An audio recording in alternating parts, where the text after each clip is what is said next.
बच्चों, I am Rashmi your maths teacher. तो छोड़िए, मैं आज हम स्टार्ट करें क्लास 11 चैप्टर नंबर 5 की एक्सरसाइज 5.2 का हम यहाँ पे इंट्रोडक्शन कर रहे हैं। तो एक्सरसाइज 5.2 हमारे दो टॉपिक आर्गन प्लेन और कॉम्प्लेक्स नंबर के पोलर रिप्रेजेंटेशन पे बेस्ड है। तो 5.1 आपने अच्छे से पढ़ ली होगी, आपको अच्छे से पता चल गया होगा कॉम्प्लेक्स नंबर क्या होता है। तो 5.1 से 5.2 बहुत डिफरेंट है, यहाँ पे बिल्कुल डिफरेंट टॉपिक है। आपको सबसे पहले पढ़ना है आर्गन प्लेन क्या होता है, उसके बाद हम कॉम्प्लेक्स नंबर का पोलर रिप्रेजेंटेशन देखेंगे। तो पहले आर्गन प्लेन पढ़ते हैं। तो देखो, प्लेन वर्ड तो आपने सुना हुआ है, आपने यहाँ पे कोऑर्डिनेट ज्योमेट्री चैप्टर के अंदर कार्टेशियन प्लेन आपने पढ़ा हुआ है, 9th में पढ़ा है, 10th में पढ़ा है, अच्छे से पढ़ा है। हमें कोई भी कोऑर्डिनेट दिए होते थे, हम उसको ग्राफ में प्लॉट करते थे। तो अगर आपको कार्टेशियन प्लेन अच्छे से समझ में आता है तो आर्गन प्लेन भी उसके सिमिलर ही है। तो थोड़ा सा पहले एक बार कार्टेशियन प्लेन क्या होता है, कार्टेशियन सिस्टम क्या होता है वो समझ लेते हैं। तो आर्गन प्लेन हमें समझना इजी हो जाएगा क्योंकि इसके सिमिलर है, जो हमने पहले पढ़ा हुआ है वो अगर हम देख लेंगे तो ये बिल्कुल उसी से रिलेट करता होगा, थोड़े से नाम यहाँ पे चेंज हो जाएंगे। तो देखो, ये हमने कार्टेशियन सिस्टम पढ़ा था, तो उसमें हमारे पास एक एक्स एक्सिस होती थी जिसपे ओरिजिन है और एक हमारी वाई एक्सिस होती थी। ये दोनों जहां पे इंटरसेक्ट करती थी उसको हम यहाँ पे क्या कहते थे, ओरिजिन कहते थे। यही हमने पढ़ा था। ये हमारी एक्स एक्सिस हो गई, ये वाई एक्सिस हो गई। यहाँ नंबर एक्स के पॉजिटिव होते हैं, यहाँ नेगेटिव होते हैं, या वाई के पॉजिटिव होते हैं, यहाँ वाई के नेगेटिव होते हैं। अब हमें अगर इस कार्टेशियन प्लेन के अंदर मैं कोई भी पॉइंट लगा देती हूँ, मैं लेट के यहाँ पे ये वाला पॉइंट लगा लेती हूँ, तो आप इजीली इसका एड्रेस बता दोगे, इसके कोऑर्डिनेट्स बता दोगे कि भाई हम ओरिजिन से वो यहाँ पे हॉरिजॉन्टल जितना चले वो एक्स एक्सिस हो जाएगा। तो यहाँ से हम कितना चले, 4 चले, ये पॉइंट आ जाएगा ऊपर। तो यहाँ से हम चले 4 स्टेप चले, तो ये आपका यहाँ पे क्या हो जाएगा, एक्स एक्सिस का पॉइंट यानी एक्स कोऑर्डिनेट हो जाएगा। तो ये हो गया 4। और वर्टिकल जितना चलेंगे वो हमारा वाई कोऑर्डिनेट हो जाएगा। तो ये इस तरह से ये वाला और ये वाला, ये इसका एड्रेस है कि भाई एक्स एक्सिस से जितनी डिस्टेंस है, वाई एक्सिस से जितनी डिस्टेंस है, वही इसके क्या बन जाते थे, कोऑर्डिनेट बन जाते थे। ठीक है, ये हमारी एक्स एक्सिस होती थी, ये वाई एक्सिस होती थी। और कोई भी पॉइंट में यहाँ पे प्लेन के अंदर लगा दूं, उसका एड्रेस हम हॉरिजॉन्टल और वर्टिकल चल के और उसका एड्रेस या उसके कोऑर्डिनेट्स हम यहाँ पे बता देते थे। ठीक है, यही हमारा कार्टेशियन सिस्टम था। तो चाहे हम जितने भी पॉइंट रखें यहाँ पे, ईच पॉइंट का यहाँ पे प्लेन के अंदर unique pair of numerical coordinate होता है। मैं यहाँ रखूं, यहाँ रखूं, यहाँ रखूं, यहाँ रखूं, सबका एड्रेस अलग अलग आएगा। यूनिक पेयर ऑफ उनका क्या होगा, कोऑर्डिनेट होगा। मैं यहाँ लगा दूंगी तो 1 कॉमा यहाँ पे क्या हो जाएगा, ये 1 चले और ये 1, तो ये यहाँ पे लगा दी। देखो, x 1 चले और y कितना चले, 2 चले, तो ये 1,2 गया। तो ये कोऑर्डिनेट अब मुझे कहीं और नहीं मिलेगा। तो हर पॉइंट का एक यूनिक यहाँ पे क्या होगा, आपका न्यूमेरिकल कोऑर्डिनेट होगा। तो ये चीज हो गई। और आपको एक चीज और बता दी, फर्स्ट क्वाड्रेंट में एक्स और वाई दोनों क्या होते हैं, पॉजिटिव होते हैं। फिर सेकंड, ये हमारा फर्स्ट क्वाड्रेंट होता है 0 से, हम एक्स एक्सिस से पॉजिटिव की तरफ देखते हैं। इस कोऑर्डिनेट में क्या होता है, एक्स आपका नेगेटिव होता है, वाई पॉजिटिव होता है। इस कोऑर्डिनेट में एक्स भी नेगेटिव होता है, वाई भी नेगेटिव होता है। और इस कोऑर्डिनेट में 4, ये हमारा थर्ड कोऑर्डिनेट है, ये सेकंड कोऑर्डिनेट है। और थर्ड वाले में क्या होता है, एक्स आपका पॉजिटिव होता है और वाई नेगेटिव होता है। ये सारी चीज हमें पढ़ चुके हैं। सेम यही की यही हम आर्गन प्लेन में भी देखेंगे। तो इसमें सिर्फ चेंज यहाँ पे क्या होता है कि कार्टेशियन प्लेन में तो हम रियल नंबर लेते हैं और आर्गन प्लेन में हम क्या लेंगे, कॉम्प्लेक्स नंबर लेंगे। ठीक है, यहाँ पे तो हम रियल नंबर लेंगे, ये 4 लिया, ये भी रियल नंबर है, 1 2 लिया, ये भी रियल नंबर है। और भी अगर हम यहाँ पे और कोई नंबर देखें, जैसे ये हमारा ये ग्राफ बना हुआ है, तो ये सारे हमारे यहाँ पे क्या है, रियल नंबर्स यहाँ पे होते हैं। लेकिन अगर हम आर्गन प्लेन की बात करते हैं तो वहां पे हम, क्योंकि हमारा चैप्टर का नाम क्या है, कॉम्प्लेक्स नंबर, हम नए तरह के नंबर पढ़ रहे हैं, तो इस वाले एक्सरसाइज के अंदर हम देखेंगे यहाँ पर कि कॉम्प्लेक्स नंबर को कैसे हम यहाँ पे ग्राफ में प्लॉट करते हैं। तो वही कॉम्प्लेक्स नंबर को ग्राफ में प्लॉट करना ही आपका क्या कहलाता है, आर्गन प्लेन कहलाता है।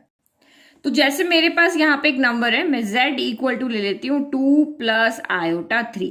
तो अब आप सोचोगे मैम, कार्टेशियन प्लेन में तो हमारे पास एक्स और वाई पॉइंट होते हैं, बट यहाँ पे तो ये सिर्फ एक कॉम्प्लेक्स नंबर है, हम कैसे इस वैल्यू को प्लॉट करेंगे? आपके दिमाग में यही क्वेश्चन आ रहा होगा ना।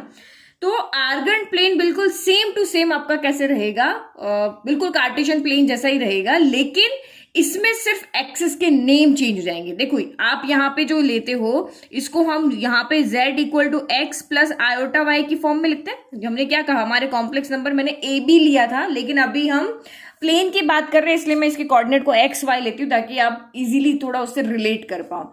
तो यही एक्स वाई वैल्यू जो होती है हम वहां पे ग्राफ में प्लॉट करते हैं, वहां पर भी ऐसे ही करते थे, एक्स वाई एक्स कोऑर्डिनेट होता था, एक वाई कोऑर्डिनेट होता था। तो यहां पर भी ऐसे ही रहेगा, पहला नंबर आपका एक्स होता है और वाई आपका क्या होता है, जो आयोटा के मल्टीप्लाई में होता है। तो सिर्फ नेम यहाँ पे चेंज हो गए, एक्स आपका रियल नंबर होगा और वाई आपका क्या होगा, इमेजिनरी नंबर होगा। तो रियल नंबर रियल एक्सिस पे प्लॉट करेंगे, इमेजिनरी नंबर इमेजिनरी एक्सिस पे आप यहाँ पे प्लॉट करोगे। तो आप यहाँ पे कुछ भी नहीं करोगे, सिर्फ एक्सिस के आप यहाँ पे नेम चेंज कर दोगे। तो ये हमने एक्सिस बना ली, ये हमारी एक्स एक्सिस होती है, इसको हम एक्स एक्स डैश बोलते हैं। ये हमारी वाई एक्सिस होती है, इसको हम वाई वाई डैश बोलते हैं। ये हमारा ओरिजिन होता है। तो जब हम किसी भी कॉम्प्लेक्स नंबर को ग्राफ में अगर प्लॉट कर रहे हैं तो ये एक्स वाली वैल्यू हमेशा हमारे रियल होगी, तो इसको हम कह देंगे यहाँ पर रियल एक्सिस। बस इनके नेम चेंज हो जाएंगे, बाकी कुछ भी चेंज नहीं होगा। और वाई की वैल्यू यहाँ पे किसका, वाई किसका कोफिशिएंट है, यहाँ पे आयोटा के साथ में आ रहा है, आयोटा के साथ में मल्टीप्लाई में वाई है। तो इसको हम यहाँ पे, क्योंकि ये सारी वैल्यू जो भी वाई की वैल्यू है हम इस एक्सिस के ऊपर देखेंगे, तो इसको हम यहाँ पे कह देंगे इमेजिनरी एक्सिस। इसको हम क्या कह देंगे, इमेजिनरी एक्सिस। तो इसके अगर मैं यहां से, अगर मैं इस कॉम्प्लेक्स नंबर से अगर मैं कोऑर्डिनेट निकालती हूँ तो मुझे एक्चुअल में क्या प्लॉट करना है, हम एक्स कॉमा वाई को प्लॉट करते हैं। तो यहां से एक्स कॉमा वाई कितना हो जाएगा, 2,3। तो ये हमारा रियल पार्ट होगा और ये हमारा यहाँ पे क्या होगा, इमेजिनरी पार्ट होगा। ठीक है, तो अब आप प्लॉट करके देखो। मेरे को अगर 2,3 प्लॉट करना है तो ये हो गया 1, ये हो गया मेरा 2, इधर में ले, दोनों पॉजिटिव है, अभी सिर्फ पॉजिटिव लिख लो यहाँ पे, 1 2 3 हो गया। अब आपको ये तो पता ही ना, यहाँ पे नेगेटिव आएगा और यहाँ पर भी आपका नेगेटिव आएगा, ये तो सेम ग्राफ जैसे ये। तो एक्स आपका कितना है, 2, तो एक्स एक्सिस पे 2 स्टेप चलेंगे, 1 2 हॉरिजॉन्टल चलेंगे, और वाई के लिए कितना चलेंगे, वर्टिकल चलेंगे, तो 1 2 3। तो ये मुझे यहाँ पे पॉइंट मिल गया। तो ये वाला पॉइंट मेरा यहाँ पे क्या हो गया, z इक्वल टू ये हो गया 2 प्लस आयोटा 3 मिल गया। तो इसी तरीके से अगर हम वेरिएबल के फॉर्म में देखें तो x के लिए हम हॉरिजॉन्टल चलेंगे, y के लिए वर्टिकल चलेंगे। तो यही पॉइंट मेरा x z जो है x कोमा y भी हो सकता है, या हमारा जो कॉम्प्लेक्स नंबर है हम इस तरह से इसको प्लॉट करेंगे। इसके कोऑर्डिनेट आपके कितने हो जाएंगे, 2,3 हो जाएंगे। कोऑर्डिनेट कितने हो जाएंगे, ये तो कॉम्प्लेक्स नंबर, लेकिन इसके कोऑर्डिनेट कितने हो जाएंगे, क्योंकि हम ग्राफ में कोऑर्डिनेट्स को लिखते हैं। तो 2,3 हमारा ये हो जाएगा। तो रियल एक्सिस पे सिर्फ यही डिफरेंस है, रियल एक्सिस पे रियल पार्ट आएगा, इमेजिनरी एक्सिस पे आपका इमेजिनरी पार्ट आएगा। ओके, तो रियल पार्ट को हम रियल ऑफ जेड करके ऐसे लिखते हैं, शॉर्ट फॉर्म में ऐसे लिखते हैं। इसके रियल पार्ट को ऐसे लिखेंगे, इमेजिनरी पार्ट को ऐसे लिखेंगे। अब देखो कुछ एग्जांपल देखते हैं जहां से आप यहाँ पे क्या करो, कोई कोऑर्डिनेट कैसे बनाओगे। तो मैं कुछ एग्जांपल यहाँ लिखती हूँ। तो ये मैंने कॉम्प्लेक्स नंबर लिखे। अब अगर आपको इनको ग्राफ में प्लॉट करना है तो आप कैसे प्लॉट करोगे। अगर मैंने इस वाले कॉम्प्लेक्स नंबर को देखा तो यहाँ पे मेरा ऑर्डर पेयर क्या होगा, ऑर्डर पेयर हमेशा हमारा रियल कॉमा इमेजिनरी बनेगा। तो इसका रियल क्या हो जाएगा, रियल होगा आपका 2 और इमेजिनरी क्या हो जाएगा यहाँ पे 4। तो हमें ये वाला पॉइंट यहाँ पे ग्राफ में प्लॉट करना है। तो इस तरह से आपको कॉम्प्लेक्स नंबर से पॉइंट्स निकालने, यानी कोऑर्डिनेट्स निकालने आगे। फिर यहाँ अगर हम देखते हैं तो इसके ऑर्डर पेयर यहाँ पे क्या होंगे, -2x, हमेशा x की पहली वैल्यू पहले आती है वैल्यू और y की बाद में आती है। और यहाँ क्या हो जाएगा आपका 3 हो जाएगा। अगर यहाँ हम देखें तो यहाँ रियल पार्ट है 0 और इमेजिनरी पार्ट यहाँ पे कौन है, 1 है। जो y है वो 1 है, x है वो 0। और अगर इसकी बात हम यहाँ पे करते हैं तो 2 आपका यहाँ पे रियल और इमेजिनरी यहाँ पे कितना है, 0। और इसके अंदर से हम ऑर्डर पेयर बनाए तो -5 और ये क्या हो गया यहाँ पे -2 हो गया। और इसमें से अगर हम देखें तो ये 1 हो गया और ये -2 हो गया। तो इस तरह से हमारे ऑर्डर पेयर बन जाएंगे यहाँ पे कॉम्प्लेक्स नंबर में से, और हम उनको इजीली ग्राफ में क्या कर देंगे, प्लॉट कर देंगे। तो जब हमारी एक्स एक्सिस जो है वो रियल एक्सिस और वाई एक्सिस जब हमारी इमेजिनरी एक्सिस बन जाती है, तो इसी तरीके से कार्टेशियन प्लेन आपका क्या बन जाएगा, आर्गन प्लेन बन जाएगा। जब भी आपकी पहले दोनों रियल थी, दोनों रियल होती है, ये भी एक्सिस रियल नंबर वाली, ये भी रियल एक्सिस है, ये भी रियल एक्सिस, तो वो कार्टेशियन प्लेन में होता है। लेकिन जैसे ही एक्स एक्सिस आपकी रियल और वाई वाली आपकी इमेजिनरी एक्सिस बन जाती है, तो वही हमारा जो कार्टेशियन प्लेन था वो हमारा बन जाता है अब आर्गन प्लेन। तो आर्गन प्लेन की डेफिनेशन देख ले। तो डेफिनेशन क्या हो गई, the plane having a complex number. Plane को यहाँ पे जो प्लॉट कर रहे हैं वो क्या होना चाहिए, कॉम्प्लेक्स नंबर होना चाहिए। Assign to each of its point is called complex plane, या फिर उसको हम आर्गन प्लेन भी कहते हैं, उसको हम कॉम्प्लेक्स प्लेन भी कहते हैं। दो नंबर है, दो नेम है इसके, ठीक है। तो ये डेफिनेशन हो गई। अब मैंने यहाँ पे ग्राफ में मैंने कोई भी पॉइंट रख लिया कि लेट में ये वाला मेरा पॉइंट है, तो इसके कोऑर्डिनेट आपके वेरिएबल की फॉर्म में देखे तो किस तरह से आएंगे, आपके x, y की फॉर्म में आएंगे।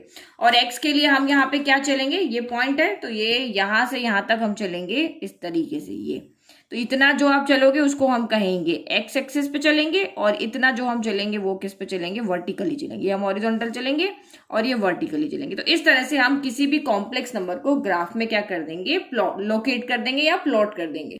ठीक है, ये तो हमारे पॉइंट को प्लॉट करने की बात हो गई। अब एक चीज यहाँ पे और समझो, O से Z तक की दूरी, ये वाली चीज यहाँ पे देखो कि हम यहाँ पे जो हमारा Z पॉइंट है उसकी ओरिजिन से दूरी कितनी होगी, तो ओरिजिन से दूरी भी हम यहाँ पे इजीली बना सकेंगे। और इस जो हम ये डिस्टेंस फाइंड करेंगे, कौन सी वाली, जो O से लेकर के Z तक की जो हम डिस्टेंस फाइंड करेंगे, इसको हम यहाँ पे क्या कहते हैं, इसको हम मॉड्यूलस ऑफ Z या फिर हम इसको कहेंगे मैग्नीट्यूड ऑफ Z। इसको दो नाम से पुकारते हैं, क्या नाम से, और यहाँ पे मैग्नीट्यूड ऑफ Z यहाँ पे कहेंगे या मॉड्यूलस ऑफ Z कहेंगे। तो मॉड्यूलस ऑफ Z तो आपने यहाँ पे क्या पढ़ा हुआ है, कभी मैंने 5.1 एक्सरसाइज पढ़ाया था। मॉड्यूलस ऑफ Z हम यहाँ पे कैसे कैलकुलेट करते हैं, under root of A² plus B² होता है। लेकिन अभी जो हमने यहाँ पे हमारा कॉम्प्लेक्स नंबर लिया है वो हमने यहाँ पे लिया है x प्लस आयोटा y की फॉर्म में लिया। तो ये इसके कोऑर्डिनेट यहाँ पे आ रहे हैं, तो इसके लिए यहाँ पे क्या हो जाएगा, आपका x² प्लस y² हो जाएगा। तो आप यहाँ पे देख रहे हो ये जो हमारा ट्राइंगल बन रहा है ये एक राइट एंगल ट्राइंगल बन रहा है। तो आप यहाँ पे अगर पाइथागोरस थ्योरम लगाओगे ना इस ट्राइंगल में, तब भी आपका मॉड्यूलस यानी OZ आ जाएगा। तो OZ हमारा इस तरह से हम कैलकुलेट कर लेते हैं। तो ये जो मॉड्यूलस ऑफ Z है ये हमें क्या बताता है, ये मॉड्यूलस ऑफ Z जो है वो हमें ओरिजिन से लेकर के इस पॉइंट तक की डिस्टेंस बताता है। तो ये चीज हमारा यहाँ पे हो गया, और इसको हम यहाँ पे और भी क्या कहते हैं, मैग्नीट्यूड ऑफ Z भी कहते हैं।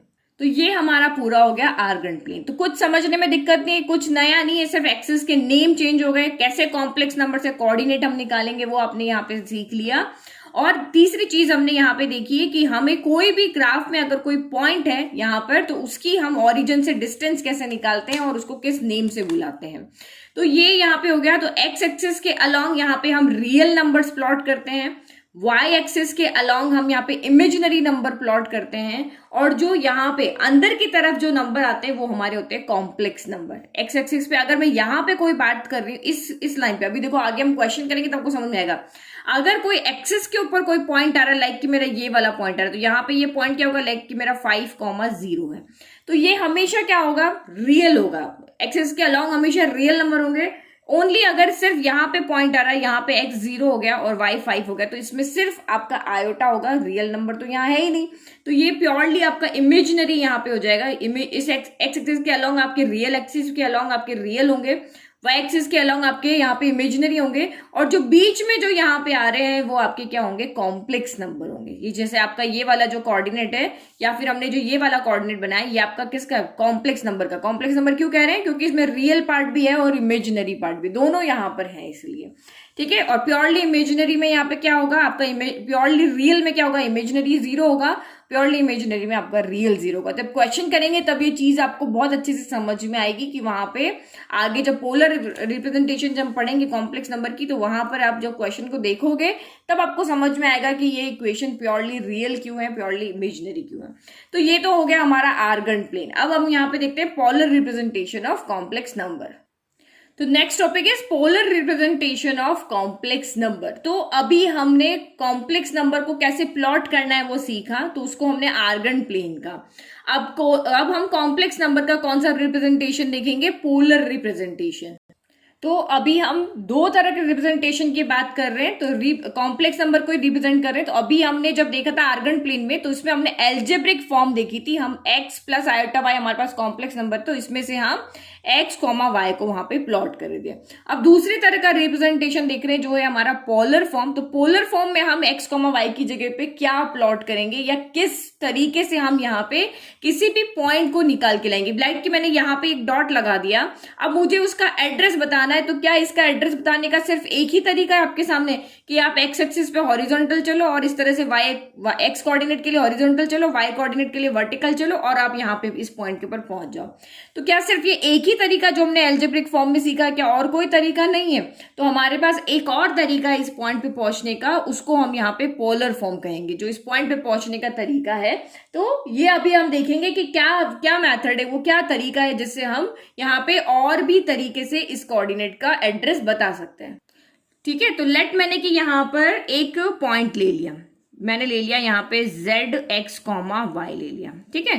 तो ये मैं यहाँ मेरा जो कॉम्प्लेक्स नंबर है एक्स प्लस आयोटा वाई, तो इसको मैंने जब प्लॉट किया, ये इसका यानी कि इसके हमने कोऑर्डिनेट बनाए, ये कोऑर्डिनेट मुझे मैंने यहाँ पे लिख दिया, कहीं भी लिख दिए, ठीक है। तो अब मुझे इस कोऑर्डिनेट पे पहुंचने का एक तरीका तो आपको सिंपली पता है कि आप मैम यहां से आप चलोगी एक्स एक्सिस पे चलोगी, आप इस एड्रेस के लिए चलोगी हॉरिजॉन्टल, और इस पॉइंट के लिए आप चलोगी यहां पर वर्टिकल, वाई चलोगी। इतना तो आपको पता है, अभी हमने जस्ट किया था। इसके लिए आप इतना एक्स चलोगी, इतना वाई चलोगी। तो मैंने आपको कहा कि क्या यही तरीका है मेरे पास इस पॉइंट पर पहुंचने का, तो मेरे पास एक और तरीका है। वो दूसरा तरीका क्या है? तो मेरा दूसरा तरीका यहाँ पे ये है कि आप Z पॉइंट के डायरेक्शन में, ये Z पॉइंट आपको दे दिया कि भाई इस पॉइंट का एड्रेस निकाल के बताओ, तो आप ओरिजिन से इस पॉइंट के डायरेक्शन में चलोगे और आप इस तरह से पहुंच जाओगे। मैंने आपको कहा कि आप ओरिजिन पकड़ लो और ओरिजिन से Z की डायरेक्शन में चलते जाओ और आपको Z पॉइंट मिल जाएगा। तो ये कोई सही एड्रेस है कि अगर इस पॉइंट पे मुझे पहुंचना है तो मैंने इतना हॉरिजॉन्टल चलना है, इतना वर्टिकल चलना है, तो एग्जैक्ट आप उस पॉइंट पे पहुंच जाओगे। लेकिन मैंने आपको कहा कि ओरिजिन से आप जेड की डायरेक्शन में चलो, तो किस डायरेक्शन में चलना है? हमें इस डायरेक्शन में जाना है, इस डायरेक्शन में जाना है, या वर्टिकली डायरेक्शन, यहाँ पे डायगोनल डायरेक्शन में जाना है, किस तरफ जाना है? तो एड्रेस हमारा क्लियर नहीं हो रहा कैसे जाना है। तो मैंने जब कह दिया यहां से चलो, तो कोई बंदा इधर चला जाएगा, कोई बंदा उधर चला जाएगा, कोई इधर चला जाएगा, तो ये हमारा पूरा एड्रेस नहीं है। तो फिर मैं आपको यहाँ पे कहूंगी कि आप यहां पर ओरिजिन से Z की डायरेक्शन में तो आप चलो, लेकिन एक्स एक्सिस के पॉजिटिव डायरेक्शन में, यानी एक्स एक्सिस की पॉजिटिव डायरेक्शन क्या होती है? Anti clockwise. हमने पढ़ा है फर्स्ट चैप्टर के अंदर। तो पॉजिटिव डायरेक्शन में जो थीटा एंगल बना रही हो उस एंगल पे आप चलो, तो आप इजीली पहुंच जाओगे कि मुझे जीरो से या ओरिजिन से जेड पे जाना है, उस डायरेक्शन में थीटा एंगल बनाते हो जाना। मैंने कहा 45 डिग्री एंगल बनाते हो जाना, तो 45 डिग्री एंगल बनाते हो इजीली पहुंच जाओगे। मैंने कहा 60 डिग्री एंगल बनाते हुए ओरिजिन से जाना, तो आप उस ओरिजिन, यहाँ जो एंगल मैंने दिया उसके अलोंग अलोंग आप यहां तक पहुंच जाओगे। तो अब आपको एंगल भी पता है, डिस्टेंस भी पता है, तो आप यहां से इजीली पहुंच जाओगे। कैसे पहुंच जाओगे? मैंने कहा थीटा एंगल बनाते हुए एक्स एक्सिस की पॉजिटिव डायरेक्शन में जाना है। तो ये यहां से कितना एंगल बनाया आपने? थीटा एंगल बनाते हुए एक्स एक्सिस की पॉजिटिव डायरेक्शन में आप यहां तक पहुंच गए। और अभी तो मैंने आपको ओरिजिन से जेड पॉइंट के डिस्टेंस को फाइंड करना सिखाया था, उसको हम यहाँ पे आर से डिनोट करते हैं। मॉड्यूलस ऑफ जेड को हम यहाँ पे किससे डिनोट करते हैं? आर से डिनोट करते हैं। तो अब जो ये आपको नए पॉइंट मिले ना, आर मिला, थीटा मिला, तो यही हमारे क्या होते हैं? पोलर कोऑर्डिनेट होते हैं। इनको हम क्या कहते हैं? पोलर कोऑर्डिनेट कहते हैं। तो किसी भी पॉइंट पे अगर हमें जाना है तो दो तरीके हमें पता है। एक तो हम एक्स वाई के थ्रू जा सकते हैं, हॉरिजॉन्टल चल के, वर्टिकल चल के, यानी कार्टेशियन कोऑर्डिनेट की फॉर्म में जा सकते हैं, और दूसरा हम यहाँ पे पोलर कोऑर्डिनेट की फॉर्म में जा सकते हैं। पहला तो हम यहाँ पे किसकी फॉर्म में जा सकते हैं? कार्टेशियन कोऑर्डिनेट यानी एक्स कोमा वाई की फॉर्म में जा सकते हैं, और दूसरा हम यहाँ पे आर कोमा थीटा की फॉर्म में जा सकते हैं। यानी कि हमें एंगल पता हो और हमें डिस्टेंस पता हो कि भाई मुझे कितना चलना है और किस एंगल पे चलना है, तो भी हम इस पॉइंट पे पहुंच सकते हैं। तो दो चीज आपको इजीली यहाँ पे समझ में आ गई। तो एक और चीज यहाँ पे देखो, आर अगर आपको कैलकुलेट करना है तो आर तो आप इजीली कैलकुलेट यहाँ पे कर लोगे। आर आपका यहाँ पे क्या होता है? आर हमें पता है होता है modulus of Z. Modulus of Z यानी मैग्नीट्यूड ऑफ जेड। तो इसके लिए तो हमें फॉर्मूला पता है क्या होता है, जो हमारे कोऑर्डिनेट है उसमें ए स्क्वायर प्लस बी स्क्वायर का हो, या एक्स स्क्वायर प्लस यहाँ पे वाई स्क्वायर हो गया। तो ये तो हमें अगर कोई भी कॉम्प्लेक्स नंबर दिया हुआ है तो आर तो हम इजीली कैलकुलेट कर लेंगे, लेकिन थीटा कैसे कैलकुलेट करेंगे? थीटा तो हमें फाइंड करना पड़ेगा ना, तभी तो हम यहाँ पे देखेंगे क्या यहाँ पे एंगल नहीं पता होगा तो हम कैसे बताएंगे? ये तो हमने वेरिएबल की फॉर्म में लिख दिया, लेकिन आपको तो उसको सही में वैल्यू बतानी पड़ेगी ना। तो इस थीटा को हम यहाँ पे कहते हैं आर्ग्यूमेंट ऑफ कॉम्प्लेक्स नंबर। इसको हम यहाँ पे क्या कहते हैं? अगर आपको क्वेश्चन में कहे कि ये कॉम्प्लेक्स नंबर, इसका आर्ग्यूमेंट फाइंड करके बताओ, तो इसका मतलब आपको यहाँ पे हो गया कि आपको थीटा फाइंड करना है। आपको कहा मैग्नीट्यूड फाइंड करके बताओ, दैट मीन्स आपको ये आर फाइंड करना है, यानी मॉड्यूलस ऑफ जेड करना है। तो ये आर्ग्यूमेंट ऑफ क्या होता है? कॉम्प्लेक्स नंबर, और इसको हम शॉर्ट फॉर्म में लिखते हैं ARG ऑफ जेड कह दिया, ठीक है। तो पोलर कोऑर्डिनेट के लिए आपको क्या करना होता है? एक्स एक्सिस से पॉजिटिव डायरेक्शन में चलना है थीटा एंगल बनाते हुए, और आर डिस्टेंस तक चलना है, और हम इस कोऑर्डिनेट को तक पहुंच जाएंगे। अब आपके माइंड में जैसे ही यहाँ पे थीटा दिखा है, दैट मीन्स ये वैल्यू जो है अब आपकी यहाँ पे रियल नंबर की फॉर्म में ना आके किसकी फॉर्म में आएगी? ट्रिग्नोमेट्रिक फॉर्म में आएगी। थीटा तो वही मिलता है, तो क्या इस यहां से लेकर के मैं ओ ए कर देती हूँ, ओ ए के डिस्टेंस को अभी हम यहाँ पे रिप्रेजेंट करें कि लाइक ये एक्स यानी कि 2 सेंटीमीटर है, 4 सेंटीमीटर है, 5 सेंटीमीटर है, क्या इसको हम थीटा की फॉर्म में लिख सकते हैं? तो लिख सकते हैं। हमारे पास अगर यहाँ पे राइट एंगल ट्राइंगल है, ये हमारे पास राइट एंगल ट्राइंगल है, एक्यूट एंगल थीटा है, ये एंगल हमारा 90 डिग्री है, ये हमारा यहाँ आर है, ये इसको हमने एक्स का, यहाँ पे वाई का। तो मुझे ये थीटा की फॉर्म में चाहिए, तो मुझे बेस को चेंज करना है। मेरा ये ओ है, ये ए है और ये जेड है। तो मुझे यहाँ पे इसको मैं क्या लिख सकती हूँ, बेस इक्वल टू, यानी कि बेस और ये ये हाइपोटेनस की फॉर्म में लेते हैं। तो अगर मैं यहाँ एक्स अपॉन आर लिखूं, तो ये x अपॉन आर मैंने लिखा, तो x अपॉन आर यानी कि बेस अपॉन क्या हो गया, हाइपोटेनिस हो गया। तो बेस अपॉन हाइपोटेनिस क्या होता है, कॉस थीटा होता है। थीटा मेरा यहाँ पे बन रहा है, तो मुझे x की वैल्यू को चेंज करना है, तो x अपॉन आर मेरा यहाँ पे कॉस थीटा हो रहा है, तो x कितना हो जाएगा, r कॉस थीटा हो जाएगा। यानी कि यहां से यहां तक की डिस्टेंस अब मेरी क्या हो जाएगी, मैं पोलर फॉर्म में अगर देख रही हूँ तो यहां से यहां तक की डिस्टेंस मेरी हो जाएगी r कॉस थीटा हो जाएगी।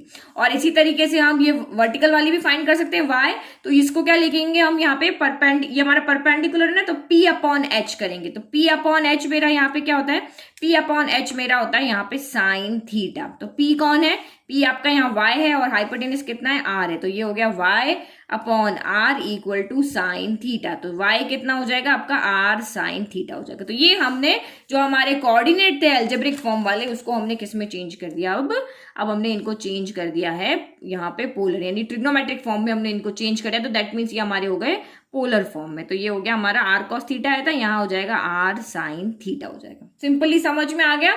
तो अब इस x की जगह, अब x यहाँ पे मेरा कितना आ रहा है, x इक्वल टू मेरा r साइन थीटा आ रहा है, और यहाँ पे y इक्वल टू मेरा r cos थीटा आ रहा है, यहाँ y equal to r sine theta आ रहा है। तो इसकी जगह मैं चेंज कर दूं, इस x की जगह मैं चेंज कर देती हूँ, इस y की जगह मैं वेरिएबल को चेंज कर देती हूँ। तो मेरा जो यहाँ पे कॉम्प्लेक्स नंबर था वो मेरा किस फॉर्म में चेंज हो जाएगा, अब यहाँ पे जो नई फॉर्म आ जाएगी वो हमारी होगी पोलर फॉर्म। तो जो अब हमारा जो कॉम्प्लेक्स नंबर है उसका मेकओवर हो जाएगा, हमने इसका लुक को चेंज कर दिया। अब हमारा लुक यहाँ पे क्या हो जाएगा, z इक्वल टू हमारा हो जाएगा यहाँ पर, x की जगह क्या लिखेंगे, x की जगह हमारा आया r cos थीटा हो जाएगा, प्लस आपका as it is iota as it is, और हम y की जगह क्या लिख देंगे, r साइन थीटा हो जाएगा। तो ये हमारी होती है एल्जेब्रिक फॉर्म और ये हमारी होती है पोलर फॉर्म। तो हम यहां से r को कॉमन ले लें, तो ये मैंने r कॉमन ले लिया, अंदर क्या बचा, cos theta plus iota sine theta हो गया।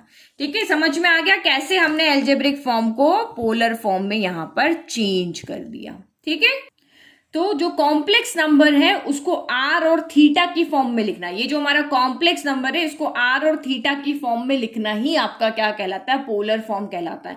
तो आपके क्वेश्चन किस तरीके से आएंगे, आपको ये कॉम्प्लेक्स नंबर दिया होगा, लाइक आपको दिया है z equal to 2 plus iota 3 दिया है, आपको कहेंगे कि आप इसको क्या करो, पोलर फॉर्म में लिख करके बताओ। तो पोलर फॉर्म में लिखना है तो r तो आप इजीली फाइंड कर लोगे, r फाइंड करने का तो आपके पास फॉर्मूला होता है। r क्या होता है, यहाँ पे ये लिखा हमने, r यहाँ पे हो जाएगा हियर, r जो होता है उसको मॉड्यूलस ऑफ z कहते हैं, या फिर हम उसको यहाँ पे क्या कहते हैं, मैग्नीट्यूड, और इसको हम कैलकुलेट कैसे करते हैं, under root of x square plus y square से, और जो थीटा होता है उसको हम यहाँ पे आर्ग्यूमेंट ऑफ z कहते हैं। तो इसको कैसे फाइंड करना है, r तो आप इजीली कैलकुलेट कर लोगे, जो कॉम्प्लेक्स नंबर आया उसमें से x और y का स्क्वायर करके ऐड कर दो और उसके ऊपर रूट लगा दो, ये r आ गया।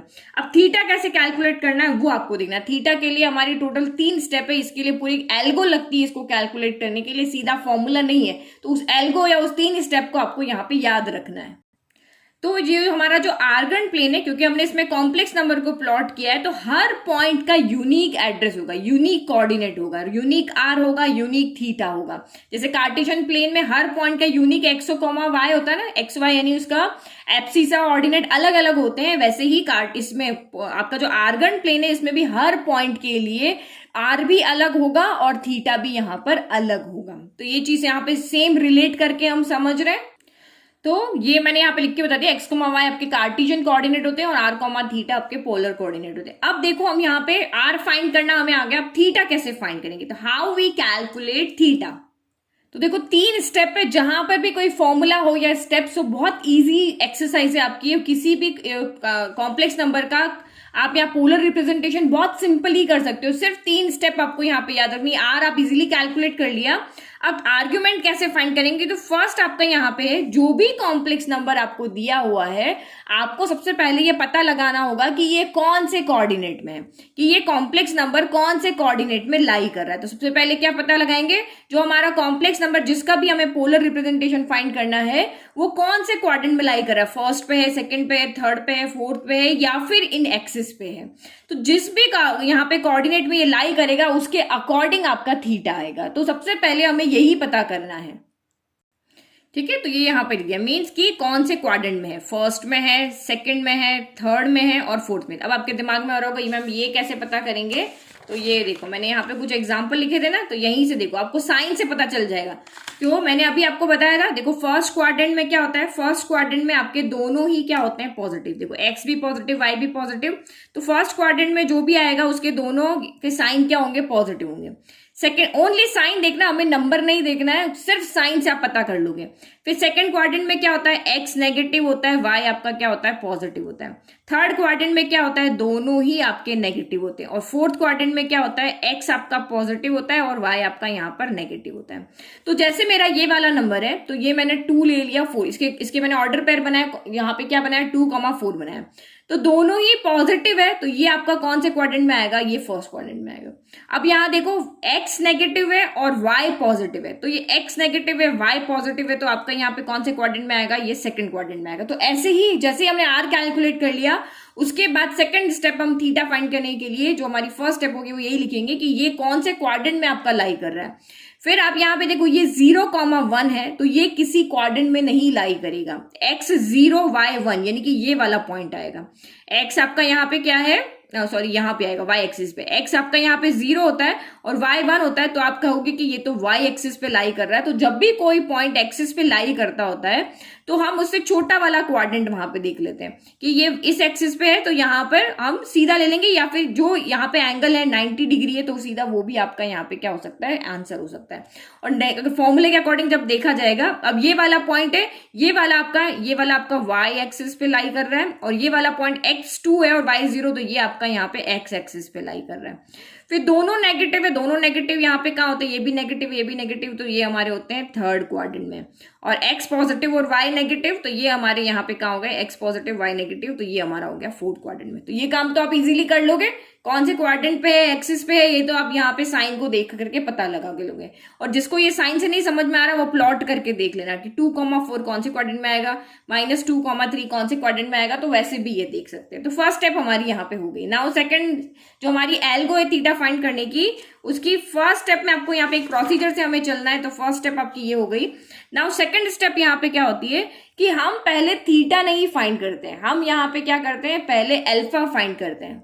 तो आप अभी सोच रहे होंगे हम सीधा थीटा क्यों नहीं फाइंड कर रहे हैं, तो यही प्रोसीजर देखो, जिसकी जो एल्गो बनी है आपको वही याद रखनी है।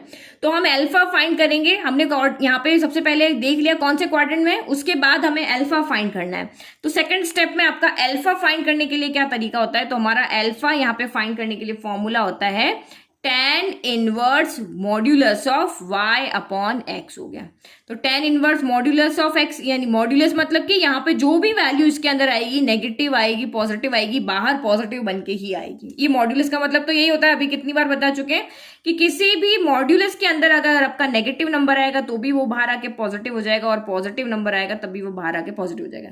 क्योंकि मॉड्यूलस का बिहेवियर यही है, इसका काम ही है, ये मशीन ऐसे, मॉड्यूलस मशीन क्या काम करती है, मॉड्यूलस मशीन ये काम करती है कि अंदर कोई भी नंबर आ जाए, चाहे पॉजिटिव आए चाहे नेगेटिव, लेकिन इसका काम है सबको पॉजिटिव बना के बाहर निकालना, ठीक है।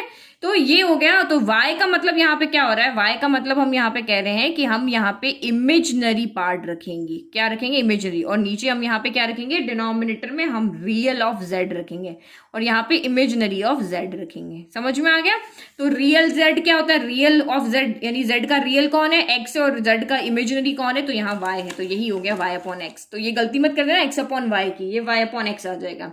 तो हमने यहाँ पे देख लिया कि हमारा कॉम्प्लेक्स नंबर कौन से क्वाड्रेंट में है, फिर यहाँ से हमने अल्फा कैलकुलेट कर लिया। आप यहाँ पे वैल्यू रखोगे, जैसे 2/3 या जो भी आपकी वैल्यू होगी वो यहाँ पे रखोगे। उसके बाद आप यहाँ से थीटा 10 की फॉर्म में यहाँ पे कितनी वैल्यू होती है, लाइक कि मेरा अगर √3 है तो 10 में √3 कितनी वैल्यू होती है वो देख करके हम यहाँ से अल्फा कैलकुलेट कर लेंगे।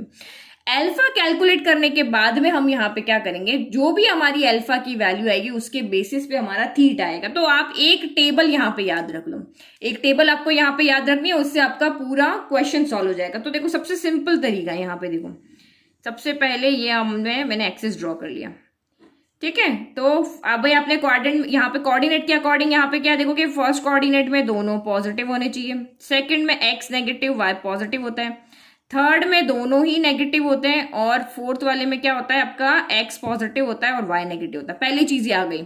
यहां से थीटा मान लो कि मेरा π/3, हम हमेशा एक तो यहाँ पे ये चीज याद रखना कि थीटा हमेशा हम रेडियन की फॉर्म में लिखते हैं, डिग्री की फॉर्म में नहीं लिखते हैं। तो अगर 30 डिग्री आपका यहाँ पे आंसर आ रहा है, आपको रेडियन में चेंज करना है, तो π/180 से आप इसको मल्टीप्लाई कर लो। तो ये 0 से 0 कैंसिल, 3 से कैंसिल, ये हो गया 6 टाइम, यानी कि ये क्या हो गया π/6 आ गया। तो रेडियन की फॉर्म में हमेशा हमें आंसर को लेकर के आना है। तो हमारा अल्फा यहां से π/6 आ गया। और अगर ये अल्फा हमारा यहाँ फर्स्ट कोऑर्डिनेट में है, अल्फा किस में, क्योंकि हमने वैल्यू को देख के लिखा है, अल्फा हमारा फर्स्ट कोऑर्डिनेट में लाई कर रहा है। तो अल्फा अगर फर्स्ट कोऑर्डिनेट में है, सॉरी जो आपका कॉम्प्लेक्स नंबर आ रहा है वो फर्स्ट कोऑर्डिनेट में, अल्फा नहीं, जो कॉम्प्लेक्स नंबर आपको दिया वो फर्स्ट कोऑर्डिनेट में है, और अल्फा आपका 60 आ रहा है, तो थीटा कितना होगा, तो बस एक टेबल यहाँ पे याद रख लो, या सीधा आप यहाँ पर भी देख सकते हो। अगर फर्स्ट कोऑर्डिनेट में कॉम्प्लेक्स नंबर लाई कर रहा है और थीटा हमारा π/6 आ रहा है, तो जितना थीटा होगा उतना का उतना ही अल्फा हो जाएगा। तो फर्स्ट कोऑर्डिनेट में जो है हमारा थीटा और अल्फा में कोई चेंज नहीं होता। और अगर आपका यहाँ पे कॉम्प्लेक्स नंबर है वो सेकंड क्वाड्रेंट में लाई करा, देखो फर्स्ट दोनों अगर यहाँ पे x भी 2 है, जैसे मैं एग्जांपल लिखती हूँ, मेरा जैसे 2 + 3 आयोटा है, तो यहाँ x भी पॉजिटिव y भी पॉजिटिव है, दोनों पॉजिटिव, तो फर्स्ट क्वाड्रेंट में आएंगे। अब थीटा चाहे मेरा जो भी यहाँ अल्फा मेरा चाहे जो भी आ रहा हो, थीटा इक्वल टू मेरा अल्फा हो जाएगा। अब यही अगर मैं यहाँ पे वैल्यू देखती हूँ कि मैंने अभी आपको यहाँ पे कहा एक नेगेटिव एक पॉजिटिव होता है, अब मैं इसको यहाँ पे कर देती हूँ -2 + 3 आयोटा कर देती हूँ, तो ये मेरा कॉम्प्लेक्स नंबर हो गया। तो ये कॉम्प्लेक्स नंबर आपका कौन से क्वाड्रेंट में लाई करेगा, इसमें लाई करेगा, क्योंकि इसके पॉइंट्स क्या होंगे, -2, आपके 3 होंगे। मैं देखो एक पेपर पे लिख के बताती हूँ, ठीक है। तो मैंने यहाँ पे फर्स्ट कॉम्प्लेक्स लिया, इसको हम z के इक्वल लेते हैं, z मेरा 2 + 3 आयोटा है, तो 2, 3 दोनों पॉजिटिव फर्स्ट क्वाड्रेंट में लाई कर रहा है, तो थीटा मेरा इक्वल टू अल्फा हो जाएगा। नाउ सेकंड के लिए मैंने यहाँ पे इसको 2 को नेगेटिव कर दिया, -2 + 3 आयोटा मैंने यहाँ पे कॉम्प्लेक्स नंबर ले लिया, तो x -2 है, y आपका पॉजिटिव 3 है, तो माइनस प्लस क्या होता है, माइनस प्लस, यानी कि ये जो कोऑर्डिनेट होगा x नेगेटिव y पॉजिटिव है, तो ये मेरा सेकंड क्वाड्रेंट में लाई करेगा। तो जब सेकंड क्वाड्रेंट में अगर आपका यहाँ पे थीटा, यहाँ अल्फा, यहाँ पे सॉरी कॉम्प्लेक्स नंबर जब आपका सेकंड नंबर में लाई कर रहा है, तो यहाँ के लिए अब आपका क्या हो जाएगा, तो यहाँ के लिए जो अब आपका थीटा आएगा वो आपका π-अल्फा आएगा, वो थीटा क्या आएगा आपका π-अल्फा आएगा। समझ में आ गया। फिर नेक्स्ट वैल्यू देखिए जिसमें दोनों नेगेटिव होंगे, तो मैंने अब यहाँ पे z ले लिया है, -2 - 3 आयोटा ले लिया, तो इसके कोऑर्डिनेट क्या हो जाएंगे, -2 - 3 हो जाएंगे, दोनों यहाँ पे क्या आ रहे हैं आपके नेगेटिव आ रहे हैं। तो अब आपका जो थीटा यहाँ पे जो है वो जो आपका कॉम्प्लेक्स नंबर है वो कौन से क्वाड्रेंट में, आपका थर्ड क्वाड्रेंट में, थर्ड क्वाड्रेंट में है। तो थर्ड क्वाड्रेंट में यहाँ पे कुछ भी याद नहीं, देखो इसके लिए अल्फा होता है, फर्स्ट के लिए अल्फा होता है, सेकंड के लिए π-अल्फा होता है, अब इनके सिर्फ यहाँ पे नेगेटिव हो जाएंगे। तो ऐसा क्यों होता है, क्योंकि जो हमारा थीटा होता है ना वो -π से +π के बीच में लाई करता है, ठीक है। तो थीटा हमेशा यहाँ पे कहाँ लाई करेगा, -π से +π के बीच में आप यहाँ पे लाई कर सकते हो। तो यहाँ पे +π के इक्वल ये हो सकता है, लेकिन -π के इक्वल नहीं है। तो अब जब मेरा ये थर्ड क्वाड्रेंट में आ गया, तो कुछ भी नहीं करना आपको, ये जो π-अल्फा है ना, इसी का साइन यहाँ पे नेगेटिव कर देना, ये आपको यहाँ पे याद रखना। बस जो यहाँ अल्फा समझ में आ रहा है, यहाँ π-अल्फा हो गया, यहाँ नेगेटिव हो जाएगा और यहाँ भी नेगेटिव हो जाएगा। और अगर फोर्थ अगर हम यहाँ पे देखें, अगर मेरा जो z है, देखो z फोर्थ क्वाड्रेंट में क्या होता है, x पॉजिटिव होता है, y आपका नेगेटिव होता है, तो ये क्या कोऑर्डिनेट बने, 2 बना और -3 बना। तो ये एक x पॉजिटिव है, y नेगेटिव है, तो x पॉजिटिव y नेगेटिव आपका कौन से क्वाड्रेंट में होता है, तो ये आपका होता है फोर्थ क्वाड्रेंट में। तो फोर्थ क्वाड्रेंट में आपका यहाँ पे क्या हो जाएगा, थीटा जो हो जाएगा वो हमारे -अल्फा के इक्वल हो जाएगा। तो आपको सिर्फ ये टेबल याद रखनी है और उससे आप यहाँ पे थीटा बना लोगे। थर्ड स्टेप के लिए आपको क्या करना है, ये पूरी की पूरी आपको यहाँ तो ये फिगर बनाया उसको देख लो, ये एक्सिस बना के समझाया उसको देख लो, या फिर मैं यहाँ पे एक टेबल भी बना देती हूँ। तो ये हमारा यहाँ पे मैंने टेबल बना दिया। अब सेम आप यहाँ पे वैल्यू दो, फर्स्ट क्वाड्रेंट में होगा तो थीटा इक्वल टू अल्फा हो जाएगा, सेकेंड क्वाड्रेंट में होगा तो theta equal to pi minus alpha हो जाएगा। थर्ड क्वाड्रेंट में होगा तो थीटा इक्वल टू क्या होगा, इसका negative minus pi minus alpha हो जाएगा। सॉल्व किया तो ये pi plus minus pi plus alpha हो जाएगा। और अगर फोर्थ क्वाड्रेंट में आया तो थीटा आपका यहाँ पे क्या हो जाएगा, माइनस अल्फा के इक्वल हो जाएगा। समझ में आ गया? तो बस ये 3 स्टेप आपको आर्ग्यूमेंट फाइंड करने के लिए याद रखना है। पहले जो भी कॉम्प्लेक्स नंबर है वो कौन से क्वाड्रेंट में लाई कर रहा है वो देखना है। उसके बाद आपको अल्फा फाइंड करना है इस वाले फॉर्मूले से, यानी tan inverse y upon x के फॉर्मूले से। उसके बाद में आपको यहाँ पे दोनों को रिलेट करना है, यानी कि पहले क्वाड्रेंट को देखना है, क्वाड्रेंट आपको यहाँ पे कौन से कोऑर्डिनेट में आ रहा है, यानी कि इसके जो कोऑर्डिनेट है वो कौन से क्वाड्रेंट में आ रहे हैं, और उसके अकॉर्डिंग अल्फा को थीटा में चेंज कर देना। तो ये 3 स्टेप आपकी यहाँ पे मेनली रहेगी, और इन्हीं 3 स्टेप से हम यहाँ पे क्वेश्चंस को सॉल्व करेंगे। चलो ये एग्जाम्पल कर लेते हैं ताकि आपको और अच्छे से समझ में आ जाए, ताकि मेरा वीडियो अगर नेक्स्ट डे आता है तो उससे पहले ही आप पूरी एक्सरसाइज को सॉल्व कर लेना और उससे नेक्स्ट डे आप इसको चेक करना। तो ये क्वेश्चन एक्चुअल में हमें कैसे करने हैं, तो जो 5.3 एक्सरसाइज है उसमें आपका 5.2 में फर्स्ट जो 2 क्वेश्चन है उसमें आपको कहा है कि आप मॉड्यूलस फाइंड करो और आर्ग्यूमेंट फाइंड करो। मॉड्यूलस मींस आर फाइंड करो, आर्ग्यूमेंट आप उसको थीटा फाइंड करो। और लेकिन जब आपको क्वेश्चन कहे कि नहीं आप उसको कॉम्प्लेक्स नंबर को पोलर फॉर्म में लिखो, तो पोलर फॉर्म में आपको आर भी फाइंड करना है, थीटा भी फाइंड करना है, और क्वेश्चन को जो आपका जो आंसर होगा वो आपको इस तरह से लिखना है, r cos theta plus iota sine theta की फॉर्म में, यानी आर की वैल्यू पुट करनी है और थीटा की वैल्यू यहाँ पुट करनी। तो ये होती है आपकी पोलर फॉर्म। और आपको कहे कि नहीं ओनली मॉड्यूलस फाइंड करो तो ओनली थीटा फाइंड करना है, आपको क्या आर्ग्यूमेंट फाइंड करो तो ओनली यहाँ पे थीटा फाइंड करना है। मॉड्यूलस के लिए आर, आर्ग्यूमेंट के लिए थीटा, और पोलर फॉर्म की जब बात करते हैं तो आर और थीटा को आपको इस पोलर फॉर्म में यहाँ पे पुट करना होता है। आर की वैल्यू पुट करनी होती है, थीटा की वैल्यू यहाँ पे पुट करनी होती है। तो ये इस तरह से सॉल्व करना होता है। तो सबसे पहले आपको जो क्वेश्चन दिया है तो यहाँ पे z आपका कितना है, 1 प्लस आयोटा रूट 3। तो सबसे पहले अभी आपको इसको पोलर फॉर्म में लिखना है, तो हम लिख दें भाई हमारी पोलर फॉर्म क्या होती है। तो पोलर फॉर्म जो होती है वो हमारी होती है z इक्वल टू आर, यहाँ पे हो जाएगा cos theta plus iota sine theta. तो हमें यहाँ पे फाइंड क्या करना है, आर एंड थीटा फाइंड करना है, यही फाइंड करना है। तो आर का तो हमें फॉर्मूला पता है, आर इक्वल टू होता है मॉड्यूलस जेड होता है, जिसको हम यहाँ पे क्या कहते हैं, चाहे तो आप इसको x square plus y square कहो, ये आपका यहाँ पे मैं लेट करती हूँ क्योंकि एक्स प्लस आयोटा की फॉर्म में है। तो यहाँ पे आपका x क्या है, 1 है, और y कितना है आपका रूट 3 है। x तो 1 हो गया रियल पार्ट, आयोटा के मल्टीप्लाई में y है तो आयोटा के मल्टीप्लाई का y हो गया। तो ये आपका यहाँ पे क्या हो जाएगा, इसको हम वेरिएबल में x square plus y square भी ले सकते हैं और a square plus b square भी कह सकते हैं। तो ये आपका हो गया, यहाँ पे वैल्यू को पुट कर दो, एक्स स्क्वायर यानी कि 1 का स्क्वायर और वाई स्क्वायर यानी कि रूट 3 का स्क्वायर। तो 1 का स्क्वायर तो 1 ही होता है, और किसी भी इरेशनल नंबर का आप यहाँ पे यानी रूट के नंबर का अगर आप स्क्वायर करोगे तो 2 से आपका ये कैंसिल हो गया और ओनली बच गया आपका 3। तो ये 1 प्लस 3 हो गया। तो 1 प्लस 3 यहाँ पे हो गया 4, और 4 को हम यहाँ पे क्या लिख सकते हैं, 2 का स्क्वायर। तो स्क्वायर से रूट कैंसिल तो 2 आ गया, यानी कि r इक्वल टू यहाँ से आपका कितना आया, 2 आ गया। नाउ अब हमें यहाँ पे क्या करना है, थीटा फाइंड करना है। तो ये तो हमारा हो गया यहाँ पे r। अब हम यहाँ पे आर्ग्यूमेंट के लिए कर रहे हैं। तो आर्ग्यूमेंट के लिए सबसे पहले आपको यहाँ पे क्या देखना होता है कि ये जो हमारा कॉम्प्लेक्स नंबर है ये कौन से क्वाड्रेंट में लाई कर रहा है, फर्स्ट में है, सेकंड में है, थर्ड में है या फोर्थ में। तो हम साइन देख के पता कर लेते हैं। अभी देखा हमने x भी पॉजिटिव है, y भी पॉजिटिव है, तो ये जो आपके यहाँ पे कॉम्प्लेक्स नंबर है ये आपका यहाँ पे क्या करेगा, फर्स्ट क्वाड्रेंट में लाई करेगा। तो हम यहाँ पे क्या लिख रहे हैं, हियर, हम आर्ग्यूमेंट को अलग वाले कलर से करते हैं। तो हमने लिख दिया here 1 comma root 3 first quadrant में लाई कर रहे हैं, तो अल्फा भी आपका यहाँ पे कहाँ करेगा, फर्स्ट क्वाड्रेंट में लाई करेगा। नाउ हमारी ये हो गई फर्स्ट स्टेप। अब सेकंड स्टेप यहाँ पे क्या होती है, अल्फा फाइंड करो। तो नाउ अल्फा इक्वल टू क्या होता है, तो अल्फा इक्वल टू होता है हमारा tan inverse imaginary part upon real part. तो इमेजिनरी को हम y से यहाँ पे लिखते हैं और रियल को यहाँ पे x से। तो पुट करो वैल्यू, ये हो जाएगा tan इनवर्स इमेजिनरी y की वैल्यू कितनी है, तो रूट 3 है, और x की वैल्यू कितनी, तो 1 है। तो ये तो दोनों पॉजिटिव है, तो ये तो मोड से सीधे के सीधे बाहर आ जाएंगे। रूट 3 में 1 से डिवाइड किया रूट 3 आएगा, और दोनों पॉजिटिव है तो बाहर रूट 3 आ जाएंगे। अब यहाँ से आपको अल्फा कैसे बनाना है, तो आप यहाँ पे देखो, अभी इनवर्स हमने अभी पढ़ा नहीं है, इनवर्स फंक्शन या इसके बारे में। तो अभी सिर्फ आप यहाँ पे देखो कि ये -1 यहाँ ऊपर है ही नहीं, हम इसको भूल जाते हैं। इस -1 को हम यहाँ पे क्या करते हैं, भूल जाते हैं। तो tan में रूट 3 की वैल्यू कहाँ पे होती है, तो tan में आपको देखो रूट 3 की वैल्यू कहाँ होती है, तो tan में रूट 3 की वैल्यू आपकी यहाँ पे होती है 60 डिग्री, तो ये हो गया आपका 60 डिग्री। 10 में √3 की वैल्यू कहाँ होती है? 60 डिग्री। बस इसको ऐसे ही समझना जैसे मैं आपको कह रही हूँ, ठीक है। 10 में √3 कहाँ होता है? तो 10 60 हमारा √3 होता है। तो बस इस √3 को देख के आप यहाँ पे लिख दो कि √3 में 10 की वैल्यू देखनी है। इसको अभी नहीं देखना है, √3 में 10 की वैल्यू देखनी है। तो 10 में √3 जो होता है 60 डिग्री पे होता है। लेकिन मैंने आपको कहा कि यहाँ पे आपको आंसर डिग्री की फॉर्म में नहीं, रेडियन की फॉर्म में लिखना है। तो रेडियन की फॉर्म आप इजीली चेंज कर सकते हो, हमने फर्स्ट चैप्टर में पढ़ा है। ये पाई अपॉन हम 180 से इसको मल्टीप्लाई करते हैं जब भी हमें किसी को रेडियन में चेंज करना है।